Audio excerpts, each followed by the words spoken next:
대학신문에서 혹시 놓친 정보는 없는지 꼼꼼하게 들여다보는 오늘의 캠퍼스 시간입니다. 원대신문부터 펼쳐볼게요.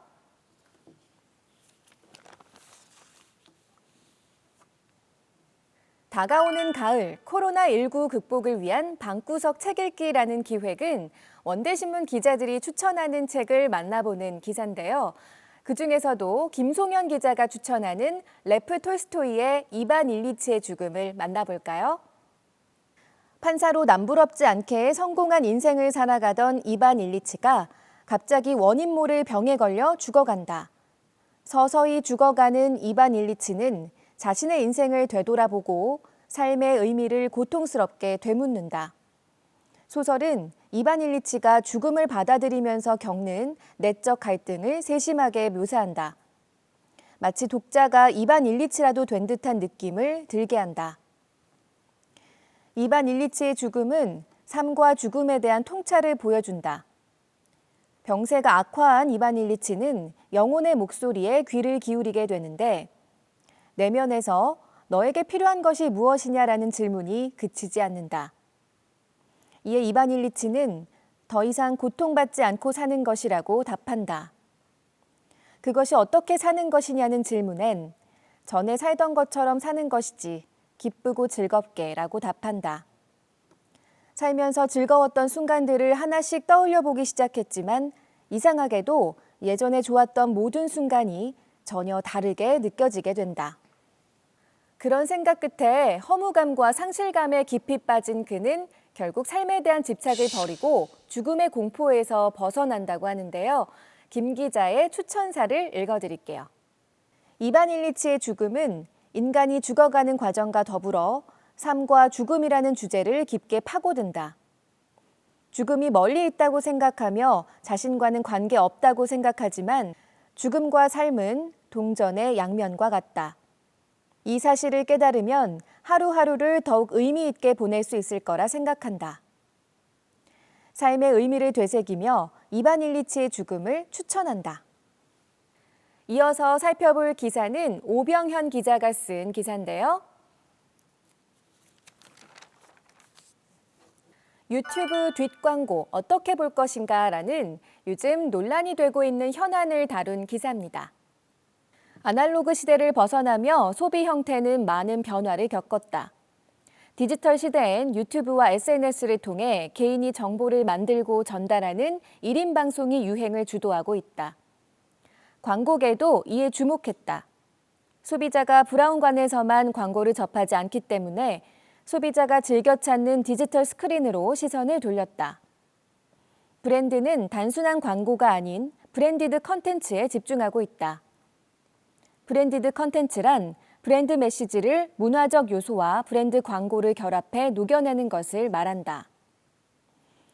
소비자는 일반 광고를 브랜드의 제품 소개로 인식하는 반면 브랜디드 컨텐츠는 하나의 컨텐츠로 받아들인다. 광고와 브랜디드 컨텐츠의 가장 큰 차이점은 가치의 발생이다. 전통적인 광고는 불특정 다수에게 정보를 전달한다. 그러나 브랜디드 컨텐츠는 소비자가 흥미를 느끼는 인플루언서를 통해 상품을 노출시키기 때문에 소비자는 양방향으로 소통하는 컨텐츠라고 인식한다. 또한 인플루언서를 중심으로 소비자가 형성되므로 특정 계층을 대상으로 설정하기도 쉽다. 어떻게 보면 미디어 생태계의 변화로 인해 광고의 형태가 진화하고 있다고 볼 수 있겠네요. 하지만 문제는 소비자들이 광고라고 인식을 하지 못한 채 광고를 시청했다는 사실을 깨닫는 일종의 배신감 같은 감정인데요. 기사의 분석을 이어서 읽어볼게요. 유튜브엔 유료 광고라는 사실을 표기하는 기능이 있는데도 이 기능을 사용하지 않은 유튜버들의 광고를 뒷광고라고 부른다.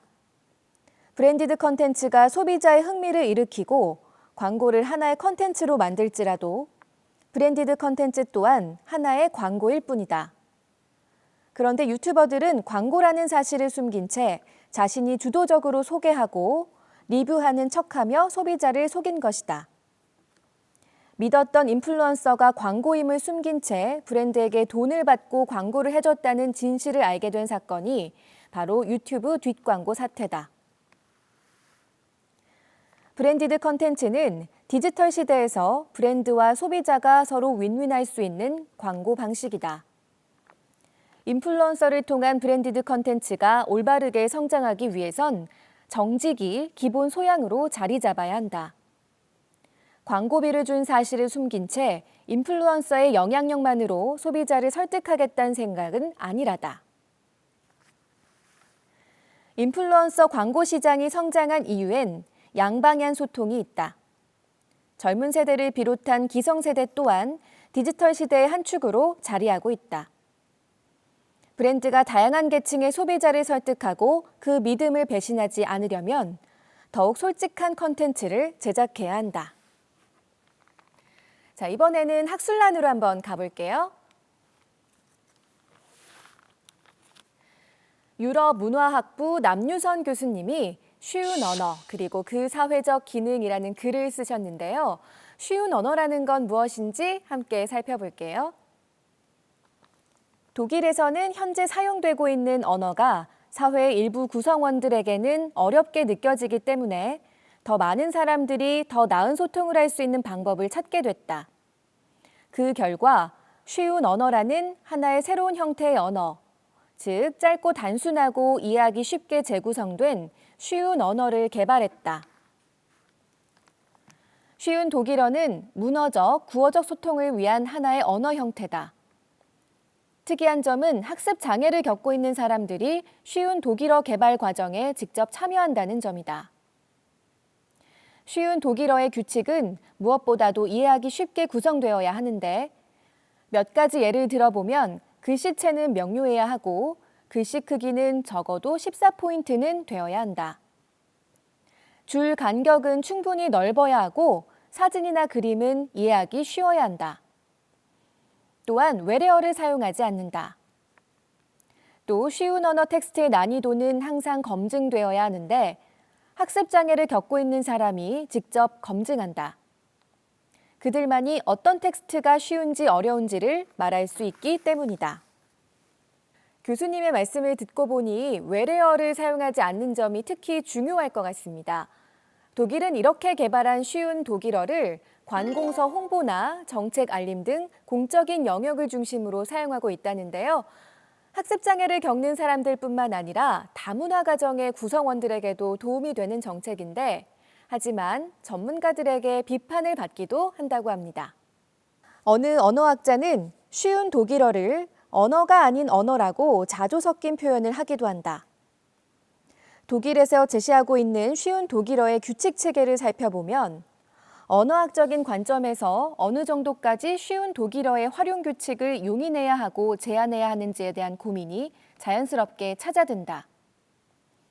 하지만 쉬운 독일어에서 이해하기 쉬운 측면을 지나치게 강조하다 보니 어휘나 문법의 지나친 단순화로 이어져 독일어의 어법 체계에 어긋나는 부분이 있는 것처럼 보이더라도 학습 장애를 겪고 있는 사람이나 독일어에 능숙하지 못한 사람들의 입장에서 바라보면 의사소통의 관점에서 독일 사회 일부 구성원들의 입장을 유연하게 이해할 필요가 있다.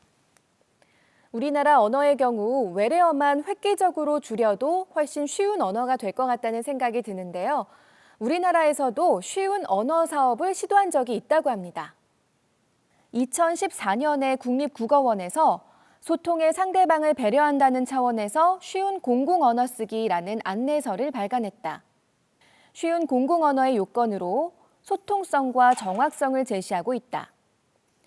공공언어가 갖추어야 할 첫 번째 요건인 소통성은 글의 용이성, 정보성, 공공성으로 확보할 수 있는데 읽는 사람이 핵심 내용을 이해하는 데 어려움이 없어야 한다고 한다. 이를 위해 쉽고 친숙한 용어를 사용해 글을 작성해야 하고 알맞은 문서 형식에 맞춰 글을 쓰고 적절한 양의 정보를 보는 이가 편안하게 읽을 수 있도록 배열하고 구성해야 한다. 공공언어가 갖추어야 할 두 번째 요건으로 정확성을 제시하고 있는데 정확성을 갖추기 위해서는 어문 규범을 준수하고 어휘, 문장, 단락 차원에서 표현의 정확성을 높여야 함을 강조하고 있다. 자, 그럼 이번에는 부대신문 소식으로 넘어가 볼게요. 사회면에 지역민은 아프면 2번 서럽다라는 기사가 실려 있는데요. 어떤 내용인지 함께 읽어볼게요. 전 세계적으로 코로나19 사태를 맞이하면서 우리나라 의료 수준이 높이 평가되고 있다. 하지만 모든 지역에서 질 좋은 의료 서비스를 제공받을 수 있는 것은 아니다. 수도권과 달리 대부분의 비수도권 지역에서는 응급 중증 진료를 제공할 수 있는 의료기관이 없어 양질의 의료 서비스를 받기 힘든 상황이다. 3차 의료기관은 환자의 생명과 직결된 곳이라고 볼 수 있다. 하지만 수도권과 비수도권의 3차 의료기관 수는 큰 차이를 보인다. 현재 서울은 3차 의료기관이 13곳 지정된 반면 부산을 포함한 경남은 6곳, 경북은 5곳, 강원과 충북의 경우 각 1곳뿐이다. 의료기관뿐만 아니라 활동하는 의사 수도 지역에 따라 차이가 있다. 경제협력개발기구 조사에 따르면 OECD 국가의 인구 1000명당 평균 의사 수가 3.4명이다. 우리나라 전체의 인구 1000명당 활동 의사 수는 2.3명으로 OECD 평균보다 낮았다.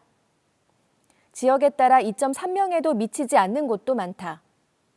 서울의 경우 3.12명으로 우리나라 평균을 웃도는 반면 경북은 1.38명으로 평균을 한참 밑돈다. 병원의 숫자도 지역별로 차이가 크고 의사의 숫자도 수도권과 비수도권의 격차가 눈에 띄게 벌어진다고 하는데요. 때문에 지방의 경우 병원 접근성이 떨어질 수밖에 없다고 합니다. 비수도권 지역 주민들은 치료를 위해 먼 길을 떠날 수밖에 없는 상황이다. 수도권과 대도시가 아닌 지역은 필수 의료 서비스가 충족되지 않아 주민들은 진료를 위해서 대도시로 이동을 해야 한다. 응급 상황의 경우 이송 시간이 환자의 생명을 좌지우지하기 때문에 의료 취약 지역에 사는 환자들은 생명의 위협을 받게 된다. 특히 장애인, 어린이, 산모와 같은 약자의 경우 위험도가 더 높다. 의료 격차는 계속해서 비수도권 주민들의 생명을 위협하고 있다. 이에 의료 격차 완화를 위해서 공공의료 인프라 확충이 대안으로 제시되고 있다.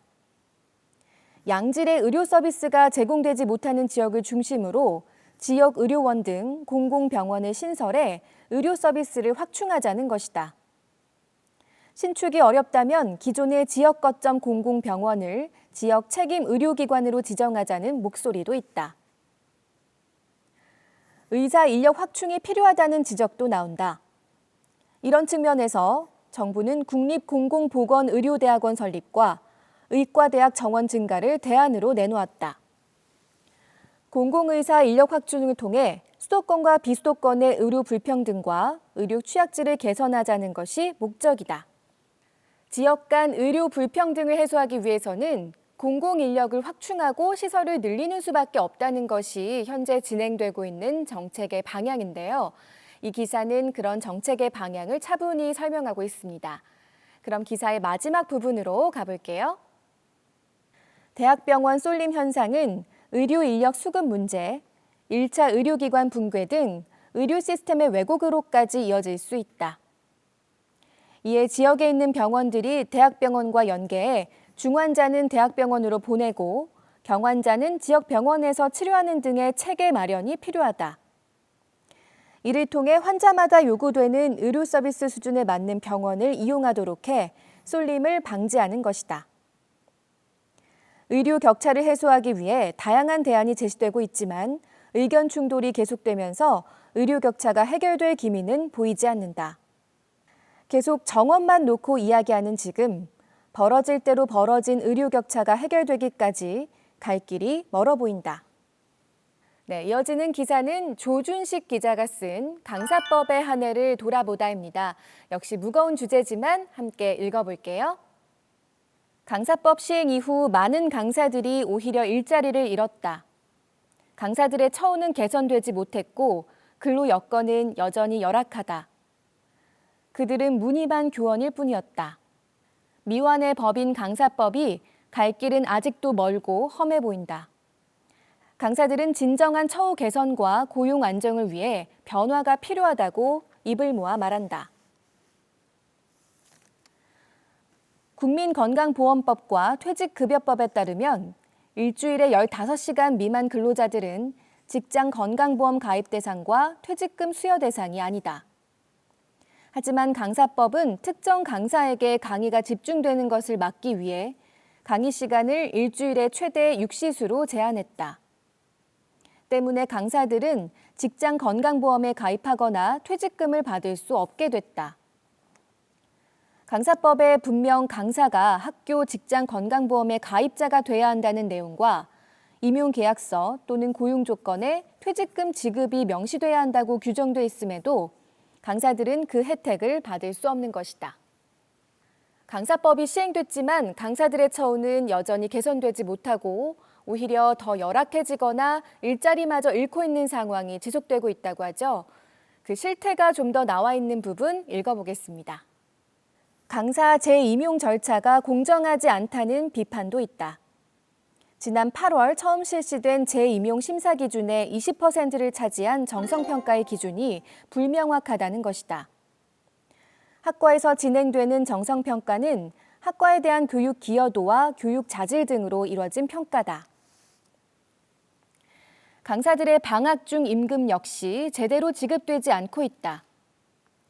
강사법에 강사들의 방학 중 임금에 대한 구체적인 내용을 임용계약으로 정한다고만 명시되어 있기 때문이다. 현재 강사들은 전임 교원과 마찬가지로 방학 중에도 교육과 연구 활동을 지속하지만 방학 22주 중 단 4주만 임금을 받고 있다. 강사법 시행에도 강사들의 근로 환경은 여전히 열악하다. 강사들은 강사법에 명시된 교원이라는 지위가 무색하게 교원의 대우를 받지 못하고 있다. 강사들은 코로나19로 인한 원격 강의 수업에도 어려움이 있었다. 원격 강의를 위한 기본적인 여건조차 마련되지 못했기 때문이다. 강사들의 학내 권리가 높아져야 한다는 의견도 나온다. 지난 2월 실시된 우리 학교 총장 선거에서 강사들은 교수회의 반대로 총장 선거권을 얻지 못했다. 강사법 제14조에 의해 교육공무원법을 적용할 때는 강사들을 교원으로 인정하지 않는다고 명시되어 있기 때문이다. 교육공무원법에 따르면 총장 임용 후보자 선정은 교원의 합의로 이루어지는데 강사는 교원에 해당하지 않아 참여할 수 없다. 강의의 질과 직결되는 강사들의 처우 문제. 학생들도 관심을 갖고 토론하고 또 참여해야 할 것 같습니다. 오늘의 캠퍼스 여기서 정리하고요. 다음 코너로 옮길게요.